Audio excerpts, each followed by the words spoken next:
Ušli smo dobro u utakmicu, iskoristili smo njihove greške, trčali smo puno kontrih i ja mislim da smo stajali dobro u odbrani.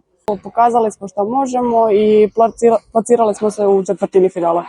U prvenstvu su nam ostale još 5 utakmica, sve su nam bitne, želimo pobjedu, pogotovo protiv Lokomotive, to nam je najvažnija utakmica i daćemo sve od sebe. Da, evo utakmica kupa, osmina finala protiv drugoligaša Đurđevca.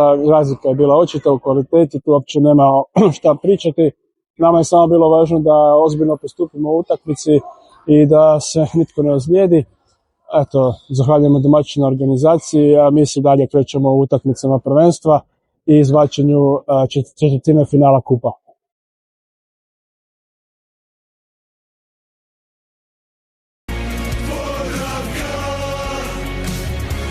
Srce kuca